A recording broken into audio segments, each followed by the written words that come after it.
வணக்கம் நண்பர்களே. நம்ம தினமும் சாப்பிடும் சில உணவுகள் நமக்கு மருந்தாக செயல்படுது. அதில் முக்கிய இடத்தை பிடிச்சிருக்கிறது தான் பாதாம். குறிப்பாக இரவு முழுவதும் ஊற வைத்து காலையில் தோலை நீக்கி சாப்பிடக்கூடிய பாதாம் உடலுக்கு பல்வேறு ஆரோக்கிய நன்மைகளை வழங்குது. ஸோ ஏன் தோலை உரித்து சாப்பிடணும், இல்லை அப்படியே சாப்பிடலாமின்னு நிறைய பேருக்கு ஒரு கேள்வி இருக்கும். ஸோ ஊற வைத்து சாப்பிட்றதுனால என்ன நன்மைகள், ஒரு நாளைக்கு எவ்வளவு பாதாம் எடுத்துக்கலாம், எந்த நேரத்தில் சாப்பிட்டால் அதிகமான பலன்கள் கிடைக்கும், எந்த நோயை தடுக்கக்கூடிய சக்தி கொண்டது பாதாம், யாரெல்லாம் இந்த பாதாமை சாப்பிடக்கூடாது, யாரெல்லாம் சாப்பிடலாம், ஸோ எல்லாத்தையும் தான் நம்ம இந்த வீடியோவில் பார்க்க போகிறோம். ஸோ பாதாமை தினமும் சாப்பிட்றதுனால உடலில் ஏற்படக்கூடிய 10 நன்மைகள் என்ன, எல்லாத்தையும் பார்க்க போகிறோம். ஸோ வீடியோவை ஸ்கிப் பண்ணாமல் கடைசி வரைக்கும் பாருங்கள். அப்போ தான் இந்த ஒரு தகவல் உங்களுடைய ஆரோக்கியத்திற்கு மிகவும் பயனுள்ளதாக இருக்கும். உங்கள் ஆரோக்கியம் உங்கள் கையில் தான். பாதாமில் இருக்கக்கூடிய சத்துக்கள் 100 கிராம் பாதாமில் பொதுவாக நல்ல கொழுப்புக்கள், புரதம், நார்ச்சத்து, vitamin E, magnesium, calcium, phosphorus, potassium, zinc, copper, magnesium, riboflavin, அது விட்டமின் B12, இது எல்லாமே இருக்குது. ஸோ இந்த சத்துக்கள் தான் உடலில் பல உறுப்புக்களை சரியாக செயல்படுறதுக்கு உதவியாக இருக்குது. ஸோ இப்போ ஏன் ஊற வைத்து சாப்பிடணும் அப்படிங்கிறத பார்த்துடலாம். பாதாமை ஊற வைக்கும்போது அதனுடைய தோல்கள் ரொம்பவுமே சாஃப்ட் ஆயிரும். ஸோ சாஃப்ட் ஆகிறதுனால நம்ம தோலை நீக்கிட்டு அந்த பருப்பை சாப்பிடுவோம். இந்த பருப்பு சாப்பிட்றதுக்கும் எளிமையாக இருக்கும், எளிமையாகவே ஜீரணமாயிரும். ஸோ எளிதாக ஜீரணமாயிரும். நிறைய பேருக்கு ஜீரணமாகிறதுல பிரச்சனை இருக்கும். முக்கியமாக வயதானவர்களுக்கும் குழந்தைகளுக்கும் இந்த பிரச்சனை இருக்கும். ஸோ நம்ம ஊற வச்சு குழந்தைகளுக்கும் வயதானவர்களுக்கு கொடுக்கும்போது அந்த செரிமானம் எளிமையாக நடைபெறும். சுவையும் ரொம்பவுமே எளிமையாக இருக்கும், சாப்பிட்றதுக்கு ரொம்ப எளிமையாக இருக்கும். அதே மாதிரி அதில் இருக்கக்கூடிய ஊட்டச்சத்துக்கள் முழுமையாக உடலால் உறிஞ்சி கொள்றதுக்கு இது வசதியாக இருக்கும். அதனால தான் ஊற வைத்து நம்ம சாப்பிட்றோம். ஸோ தோலை ஏன் நீக்கணும் அப்படின்னா, தோலில் டேனின் அப்படின்னு சொல்லக்கூடிய சில சேர்மங்கள் இருக்குது.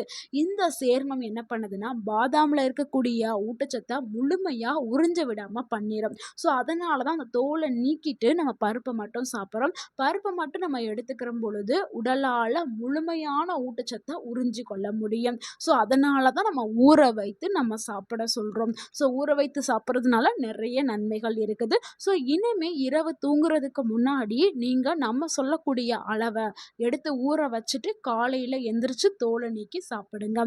ஸோ நம்ம கடைசியில் நான் சொல்கிறேன் எவ்வளோ அளவு ஒரு நாளைக்கு எடுத்துக்கிறணும் அப்படின்னு. அதுக்கு முன்னாடி நம்ம பாதாம் சாப்பிட்றதுனால உடலில் ஏற்படக்கூடிய நன்மைகளையும் மாற்றங்களையும் பார்த்துடலாம். அதில் முதலாவது நன்மை என்னென்னா, இதயத்திற்கு கிடைக்கக்கூடிய நன்மைகளை பார்த்துடலாம். பாதாமில் mono unsaturated fat, vitamin E, magnesium, இது எல்லாமே இருக்குது. ஸோ இது எல்லாமே இதயத்திற்கு ரொம்ப ரொம்ப முக்கியமான ஊட்டச்சத்துக்கள். தினமும் நம்ம அளவோடு பாதாமை எடுத்து சாப்பிட்டோம்னா எல்டிஎல் அப்படின்னு சொல்லக்கூடிய கெட்ட கொழுப்பை குறைக்கிறதுக்கு பாதாம் பயன்படுது. ஹெச்டிஎல் அப்படின்னு சொல்லக்கூடிய நல்ல கொழுப்பை பராமரிக்கிறதுக்கு இது உதவியாக இருக்குது. இதனால் இதய நோய் வரக்கூடிய அந்த அபாயத்தை குறைக்கிறதுக்கு பாதாம் ஒரு சிறந்த உணவாக இருக்குது. பாதாம் கூடவே உடலுக்கு உடற்பயிற்சி நீங்கள் தினமும் கொடுக்கலாம். ஒரு நாளைக்கு 20லிருந்து 30 நிமிடம் நடைப்பயிற்சி மேற்கொள்ளலாம். ஸோ அது கூடவே நல்ல உணவு பழக்கம், ஒரு நாளைக்கு 2லிருந்து 3 லிட்டர் தண்ணி, தூக்கம் 7லிருந்து 8 மணி நேரம் தூக்கம், புகைப்பிடிக்கிறது, மது அருந்துறது, இது எல்லாத்தையுமே தவிர்த்துட்டு வந்தீங்கன்னா உங்களுடைய இதயம் ஆரோக்கியமாகவும் பாதுகாப்பாகவும் இருக்கும். ஸோ பாதாமை நம்ம எடுத்துக்கிட்டே இருக்கணும். அடுத்து நம்ம இரண்டாவதாக பார்க்கக்கூடிய ஒரு நன்மை என்னென்னா, மூளைக்கு கிடைக்கக்கூடிய நன்மை தான். ஸோ பாதாமில் என்ன இருக்குது, விட்டமின் இ இருக்குது, நல்ல கொழுப்பு, மெக்னீசியம் இருக்குது. ஸோ இது மூணுமே சேர்ந்து மூளையோடைய செயல்பாடிற்கு தேவையான ஊட்டச்சத்துக்களாக இருக்குது. ஸோ இதனால் உங்களுக்கு கவனம், அந்த கான்சன்ட்ரேஷன் பவர் அதிகமாக கிடைக்கும், நினைவாற்றல் அதிகரிக்கும், நரம்புகளுடைய செல்கள் ஆரோக்கியமாக இருக்கும். முக்கியமாக வயதானவர்களுக்கு வயது அதிகரிக்க அதிகரிக்க அந்த நினைவாற்றல் குறைஞ்சு ஞாபக மறதி ஏற்படும். வச்ச பொருள் ஞாபகத்தில் இருக்காது, பேச வந்த வார்த்தையை மறந்துடுவாங்க. ஸோ அதை எல்லாத்தையுமே சரி பண்ணுறதுக்கு பாதாம் சிறந்த உணவாக இருக்குது. நரம்புகளை நல்லா ஸ்ட்ரென்தன் பண்ணுறதுக்கு பாதாம் சிறந்த உணவாக இருக்குது. அடுத்து ஆ ய 3வது நன்மை என்னன்னா, எலும்புகளுடைய ஆரோக்கியத்திற்கு ஒரு சிறந்த உணவா பாதாம் இருக்குது. பாதாம்ல என்ன இருக்குது? கால்சியம், மெக்னீசியம், பாஸ்பரஸ் இருக்கு. ஸோ இந்த கால்சியம், மெக்னீசியம், பாஸ்பரஸ் எதுக்கு தேவைன்னா, எலும்புகளுக்கு தேவையான முக்கியமான சத்துக்கள். முக்கியமா வயதானவர்களுக்கு, பெண்களுக்கு 40 வயத எட்டுன பெண்களுக்கு, அவங்களுக்கு இந்த மெனோபாஸ் அந்த டைம்ல எலும்புகள் சார்ந்த பிரச்சனை வரும். அத சரி பண்றதுக்கு பாதாம் வந்து முக்கியமான ஒரு உணவா இருக்கு. அடுத்து வளரக்கூடிய சிறிய குழந்தைகளுக்கு எலும்பு வளர்ச்சி ரொம்பவுமே முக்கியம். ஸோ அதுக்கு நம்ம பாதாம வந்து கொடுக்கலாம். அடுத்து நம்ம பார்க்கக்கூடிய ஒரு நன்மை என்னன்னா, சருமத்திற்கு கிடைக்கக்கூடிய நன்மை தான். சருமத்திற்கு ஆரோக்கியமானது பாதாம். பாதாம்ல விட்டமின் இ அதிகமா இருக்கிறதுனால, இது சரும செல்கள பாதுகாக்கிறதுக்கு பயன்படுது. ஆக்ஸிடேட்டிவ் ஸ்ட்ரெஸ்ஸ குறைக்கிறதுக்கு பயன்படுது. சருமத்த ஆரோக்கியமா ஆதரிக்கிறதுக்கு பயன்படுது. பாதாம நம்ம சாப்பிட்டுட்டே வந்தோம்னா, நம்மளுடைய சரும செல்கள் புத்துணர்ச்சியாக செயல்பட்டு, நம்மளுடைய ஸ்கின் நல்ல ஒரு க்ளோயிங்காவும், ஷைனிங்காவும் இருக்க ஆரம்பிக்கும். ஸோ வெள்ளையாயிருவோம்னு சொல்லலங்க. நம்மளுடைய ஸ்கின் வந்து நல்ல ஒரு பளபளப்பாக இருக்கும். ஒரு புத்துணர்ச்சியாக இருக்கும்னு சொல்றோம். ஸோ பாதாம எடுத்துக்கிட்டால் நல்ல ஒரு ஆரோக்கியமான சருமம் வந்து கிடைக்க அடுத்த ஒரு நன்மை என்னன்னா, முடிக்கு ஆரோக்கியத்த வழங்கக்கூடியது பாதாம். பாதாம்ல புரோட்டீன், விட்டமின் இ, ஜிங்க் வந்து இருக்குது. ஸோ முடி வளர்ச்சிக்கு தேவையான சத்துக்கள கொடுக்கக்கூடியது பாதாம். நெறைய பேருக்கு ஊட்டச்சத்து குறைபாடுனால தான் முடி ஆரம்பிக்கும். முக்கியமா இரும்பு சத்து குறைபாடு காரணமாக நெறைய பேருக்கு முடி கொட்டும். அது மட்டும் கிடையாதுங்க. சிலருக்கு தைராய்டு பிரச்சனை, சிலருக்கு மன அழுத்தம், சிலருக்கு ஹார்மோன் பிரச்சனை. இந்த மாதிரியான பல காரணங்களால முடி வந்து சிலருக்கு கொட்டும். ஆனா ஊட்டச்சத்து குறைபாடுனால இருந்துச்சுன்னா, நீங்க பாதாம எடுக்கும்போது அந்த முடி கொட்டுதல் பிரச்சனை வந்து நிக்க ஆரம்பிக்கும். ஏன்னா முடி வேர்களுக்கு தேவையான ஊட்டச்சத்து பாதாம்ல இருக்குது. அடுத்த ஒரு நன்மை என்னன்னா, சர்க்கரை நோயாளிகளுக்கு சிறந்த ஒரு உணவா பாதாம் வந்து இருக்குது. பாதாம் வந்து லோ கிளைசெமிக் இண்டெக்ஸ் குறியீடு கொண்ட ஒரு உணவு. இதில வந்து அதிக அளவுல நார்ச்சத்து, புரதம், நல்ல கொழுப்பு இருக்கிறதுனால, உணவுக்கு பிறகு இரத்த சர்க்கரை வேகமாக உயர்றத குறைக்கிறதுக்கு பாதாம் வந்து பயன்படுது.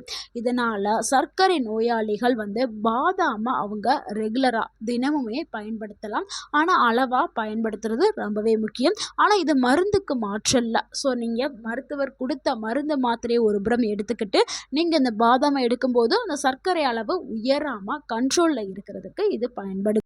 அடுத்த ஒரு நன்மை என்னன்னா, பாதாம் சாப்பிட்டால் உடல் எடை குறையுமா அப்படின்னு நிறைய பேரோட கேள்வியா இருக்குது. பலரும் பாதாம் சாப்பிட்டால் உடல் எடை அதிகரிக்கும் என்று நினைக்கிறார்கள். ஆனா அது உண்மையே கிடையாதுங்க. அளவா நீங்க சாப்பிட்டுட்டு வந்தீங்கன்னா உடல் எடை குறைக்கிறதுக்கு இது பயன்படும்.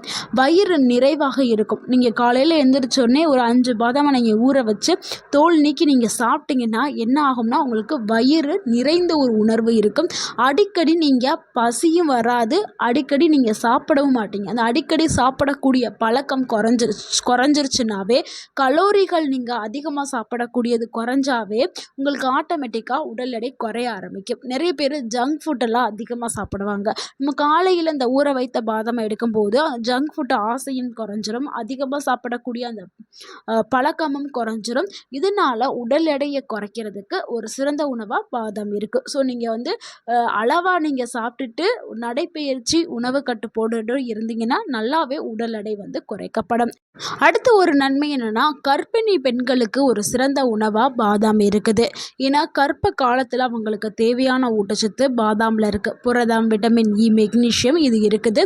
ஸோ அதிகமா நீங்க சாப்பிட வேண்டாம். அதிகமா சாப்பிட்டால் என்ன ஆகும்? கலோரி அதிகமாகி உடல் எடை வந்து அதிகரிக்கும். ஸோ கர்ப்பிணி பெண்களுக்கும் சரி, கருவில் வளரக்கூடிய அந்த குழந்தைக்கும் உடல் எடை வந்து அதிகமாக ஆயிடுச்சுன்னா பிரசவ டைமில் வந்து அது வந்து ரொம்ப ரிஸ்க் ஆயிடும். ஸோ அளவாக நீங்கள் எடுத்துக்கிறங்க. ரொம்பவுமே குறைந்த அளவை எடுத்துக்கிறது ரொம்பவே நல்லது. அடுத்து குழந்தைகளுக்கான ஒரு நன்மை. ஸோ குழந்தைகள் வந்து 5 வயதிற்கு மேற்பட்ட குழந்தைகளுக்கு 2லிருந்து 4 பாதாம் வரைக்கும் கொடுக்கலாம். ஸோ 2 போதும். குழந்தைகள்னாவே 4 வரைக்கும்லாம் போக வேண்டாம். 2 பாதாம் வந்து தாராளமாக கொடுக்கலாம். அதை வந்து நீங்கள் ஊற வச்சு தோல் நீக்கி நீங்கள் மசிச்சு கொடுக்கறது ரொம்ப ரொம்ப நல்லது. ஏன்னா குழந்தைகள் வந்து பாதாமை முழுங்கிட்டாங்கன்னா மூச்சு திணறல் ஏற்படுறதுக்கு வாய்ப்பு இருக்குது. ஸோ குழந்தைகளுக்கு கொடுக்கும்போது அதை நசுக்கி இல்லைன்னா மசிச்சு இல்லைன்னா பேஸ்ட்டாக அரைச்சி கொடுக்கறது ரொம்ப ரொம்ப அதே மாதிரி வயதானவர்களுக்கு பாதாம் வந்து ஒரு சிறந்த உணவா இருக்கு. முக்கியமா 60 வயதிற்கு மேல இருக்கிறவங்களுக்கு. ஏன்னா, அவங்களுக்கு வந்து அந்த டைம்ல புரதம் தேவைப்படும். மெக்னீசியம், நல்ல கொழுப்புகள் இது எல்லாமே தேவைப்படும். ஏன்னா, அந்த டைம்ல அவங்களுக்கு புரத சத்து குறைபாடுனால மசில்ஸ் எல்லாமே லூஸ் ஆக ஆரம்பிக்கும். இத மருத்துவத்தில சார்கோபீனியா அப்படின்னு சொல்லுவோம். ஸோ, அத ஈடு பண்றதுக்கு புரதம் நிறைந்த உணவுகள அவங்க எடுத்துக்கிறணும். ஸோ, பாதாம்ல புரதம் நல்லாவே இருக்குது. இத நீங்க ஊற வச்சு எடுக்கும்போது செரிமானமும் நல்லா சிறப்பா இருக்கும். ஸோ அவங்களுக்கு நல்ல ஒரு எனர்ஜிய கொடுக்கறதுக்கும், நல்ல ஒரு ஆக்டிவிட்டிய குடுக்கறதுக்கும் பாதாம் வந்து ஒரு சிறந்த உணவா இருக்கு. ஸோ குழந்தைகள், கர்ப்பிணிகள், வயதானவர்கள் இவங்க எல்லாருமே கம்பல்சரி பாதாம எடுத்துக்கிறது ரொம்பவே நல்லது. ஸோ யாரெல்லாம் ரொம்பவே கவனமா இருக்கணும், இல்ல பாதாம தவிர்க்கணும் அப்படின்னா, நட்ஸ் அலர்ஜி இருக்கிறவங்க பாதாம தவிர்க்கிறது நல்லது. கிட்னி ஸ்டோன் பிரச்சனை இருக்கிறவங்க கண்டிப்பாக தவிர்க்கிறது நல்லது. சிறுநீரக நோயாளிகள், கலோரி கட்டுப்பாட்டுல இருக்கிறவங்க, இவங்க எல்லாரும் பாதாம தவிர்க்கிறது ரொம்பவே நல்லது. தினமும் எவ்வளவு சாப்பிடலாம் அப்படின்னா, ஒரு ஆரோக்கியமான பெரியவர்கள் வந்து 5லிருந்து 10 பாதாம் வரைக்கும் எடுத்துக்கலாம். 5 போதுமானது. ஸோ பெரியவங்க 5 எடுத்துக்கிறங்க. குழந்தைகள் வந்து தினமும் 2 பாதாம் எடுத்துக்கிட்டா போதும். அதிகமா சாப்பிட வேணாம். அதிகமா சாப்பிட்டீங்கன்னா, அதிக கலோரி உடலுக்குள்ள போயி அ பிரச்சனைகள் ஏற்படும். ஸோ வயிற்றுப்போக்கு சிலருக்கு ஏற்படும். செரிமானத்தில சிரமம் ஏற்படும். அதிகமா சாப்பிட்டீங்கன்னா. ஸோ அதிகமா சாப்பிடாதீங்க. அளவா எடுத்துக்கிறங்கள். ஆரோக்கியமாக இருங்கள். ஸோ ஒரு நாளைக்கு 5 பாதாம் எடுத்துக்கிட்டா போதும். அதுக்கு மேல வேண்டாம். பெரியவர்கள். குழந்தைகள் 2 எடுத்துக்கிட்டா போதும்.